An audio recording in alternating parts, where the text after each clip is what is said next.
Yo, what's going on, guys? Chris Barner here, Overtime Athletes. Today I wanted to make a video that's a little bit more technical, but I think it's going to be useful for a lot of you athletes out there.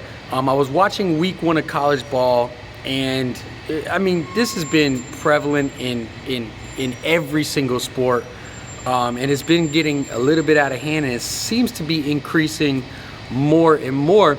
And what it is knee injuries, and in particular ACL injuries. And if you guys have ever had an ACL injury, I mean, there's people that lose millions of dollars, lose their career over this because they just don't seem to be the athlete they were before they had the knee injury.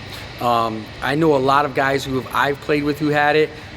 There is people who come back. I mean, look at Adrian Peterson. That guy's a superhero, right? He came back from it and had a ridiculous season. But there are some guys, and honestly, if you could prevent it, why not? So what I want to go over is 2 ways that you could possibly start preventing it, and a tip that you could kind of test yourself in. So 2 ways that you can prevent an ACL injury. One will be from biomechanics, and the second will be from your muscular imbalance, if you will, your quadricep versus hamstring ratio. So let me go through both. When I refer to biomechanics, I'm saying basically how your body performs when it is landing. If you guys know, a big portion of my training with a lot of my athletes here is all about how to absorb force. Now, if an athlete knows in particular how to absorb force properly, they reduce the risk of having an ACL injury they reduce that tremendously. And one thing that I do with the athletes is constantly teaching them how to land. So what I'll do in the beginning is I'll have them do a short squat jump test. This is basically where you go to a quarter squat, and I'm asking the athlete to produce as high jumps as they possibly can. And what I'll look for is essentially what we call a valgus knee angle. And what that is when the athlete lands, absorbs that force at the ground, and then produces it again, I want to see if those knees cave in. And from that, what I can start to determine, obviously there's a slew of things that could be happening. It could be poor biomechanics, it could be a muscular imbalance, it could be flat feet, or a navicular drop is what they call it in the flat foot. So there's a couple different things that I'm looking for there. If you notice that you have a valgus knee angle, basically do this squat test in front of a mirror or film it, and then see your knees cave in the middle of down your midline of your body. What you need to be doing, first of all, test your flat feet. If you have flat feet, you can look up things to start bringing up your arches.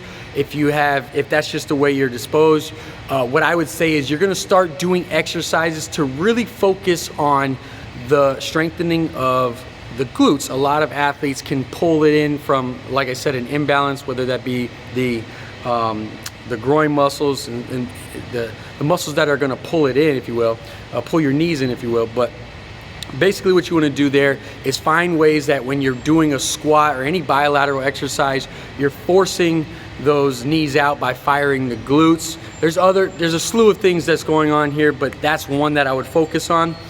The second one that I was going to talk to is a pure muscular imbalance, and what we tend to see is a strengthening of the quadriceps in comparison to the hamstrings. And obviously the quadriceps are going to extend across the knee. So if you're landing more and you're calling more upon your quadriceps than your hamstrings, that's obviously going to lead to that tear in the ACL, or it can lead to the tear in ACL. So what I would say for an athlete to start focusing on is strengthening the hamstrings a lot more, and focusing a little bit more on the hamstrings in comparison to the quadriceps. Guys, this is a loaded question. I wanted to be able to give it to you and give you a simple test and have you start being aware of it.